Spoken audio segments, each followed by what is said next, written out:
Joining me right now is the Director of National Intelligence, John Ratcliffe. Director, it's great to have you this morning. Thank you so much for being here. Good morning, Maria. Good to be with you.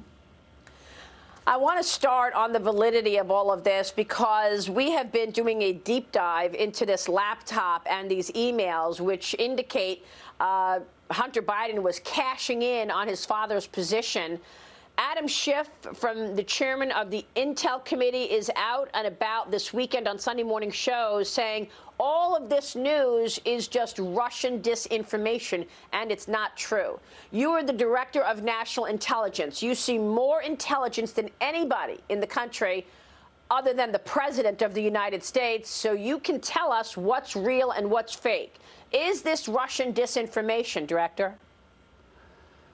So, Maria, it's funny that some of the people that complain the most about intelligence being politicized are the ones politicizing intelligence. And unfortunately, in this case, it is Adam Schiff, the chairman of the House Intelligence Committee, who, as you pointed out on Friday, said that the intelligence community believes that Hunter Biden's laptop and the emails on it are part of some Russian disinformation campaign. Let me be clear. The intelligence community doesn't believe that because there's no intelligence that supports that. And we have shared no intelligence with Chairman Schiff or any other member of Congress that Hunter Biden's laptop is part of some Russian disinformation campaign. It's simply not true. And this is exactly what I said I would stop when I became the Director of National Intelligence. And that's people using the intelligence community to leverage some political narrative. And in this case, apparently, Chairman Schiff wants anything against his preferred political candidate to be deemed as not real and is using the intelligence community or attempting to use the intelligence community to say there's nothing to see here. Don't drag the intelligence community into this. Hunter Biden's laptop is not part of some Russian disinformation campaign, and I think it's clear that the American people know that. Well, I mean, these emails from this laptop are pretty stunning, and they indicate agreements with Chinese companies, Ukrainian companies, where Hunter Biden is getting a stake in these companies in response to making introductions to his father as vice president. Here's one that we're looking at right now. My understanding is that the original agreement with the director was to consulting fees based on introductions alone at a rate of $10 million a year for a 3-year guarantee, total of $30 million. The chairman changed the deal after in Miami agreed to a much more lasting and lucrative arrangement to create a holding company, 50% owned by me, 50% owned by him, and the big guy gets 10% later on in the email. This email is legitimate. So, Maria, the fact that I know so little about those emails and what is apparently on Hunter Biden's laptop underscores the point that I just made. This is not part of some Russian disinformation campaign. The intelligence community has not been involved with Hunter Biden's laptop. Hunter Biden is a U.S. person, and he would be subject to any investigation regarding fraud or corruption would be rightfully the jurisdiction of the FBI. So the FBI has had possession of this. What I can say, without commenting on any investigation that they may have into corruption or fraud, is to say that their investigation does not center around Russian disinformation, and the intelligence community is playing no role with respect to that.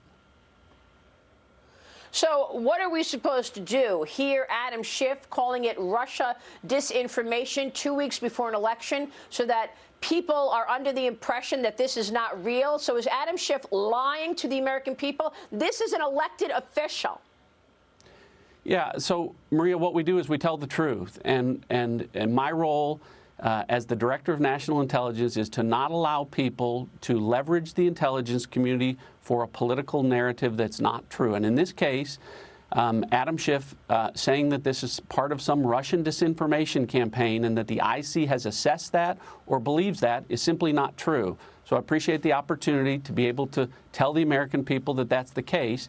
And I'll continue to do that, whether it's Republicans or Democrats. If they try and leverage the intelligence community for political gain, I won't allow it.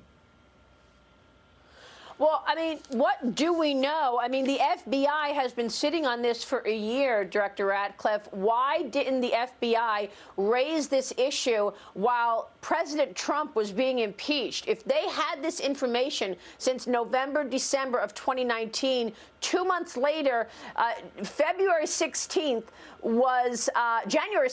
rather, was the impeachment trial, which went all the way until February 5th. No mention from the FBI what they were sitting on. And the impeachment trial was all about President Trump's phone call with the head of Ukraine. Wouldn't that have been the opportunity for the FBI to say, hold on, we have this and we're investigating it?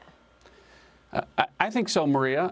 You know, from my perspective, you remember during the impeachment, I was a member of Congress at the time. And I would remind everyone that during that time, the first administration to express concern about Hunter Biden and his relationship with Burisma and what was going on in the Ukraine was the Obama administration. It wasn't the Trump administration, and that was raised during the impeachment trial. But again, those are fair questions for the FBI, and I heard Senator Johnson's concerns about that, and the FBI should be providing that information to him and other members of Congress and to the American people to the extent it's not related to an investigation. But again, to underscore the first point that I made, this has nothing to do with the intelligence community or Russian disinformation. If it was, I would know that. So to be clear, it's not. But this is the same situation that we faced around the narrative that President Trump colluded with Russia. And you were the congressman investigating much of this during 2018 and 2019. You joined me on my program many times asking the FBI to release documents. They didn't. They sat on documents so people did not really understand.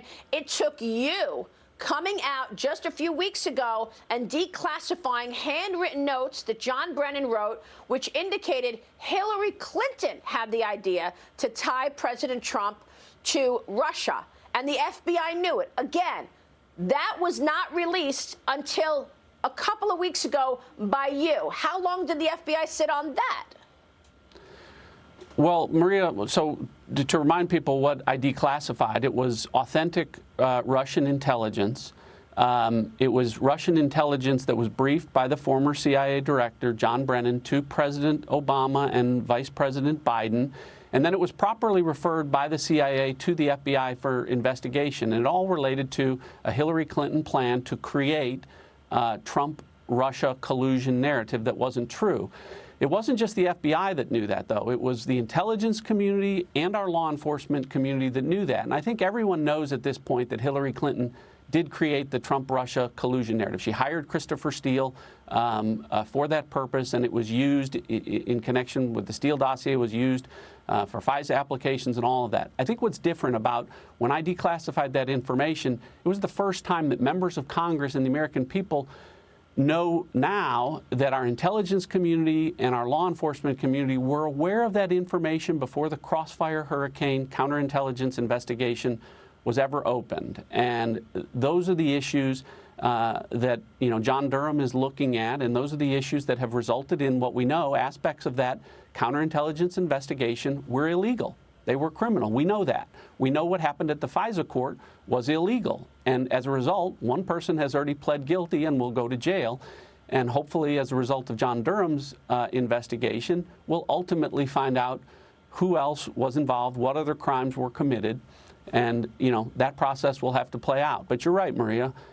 Remember when we started all of this and we were doing those interviews, everyone said this is a bunch of nonsense. There's no abuse at the FISA course. There was no criminality there. And I told you, look, I've seen these underlying applications and I know what I know. And what happened here was illegal and it was improper. And ultimately, we got to the truth.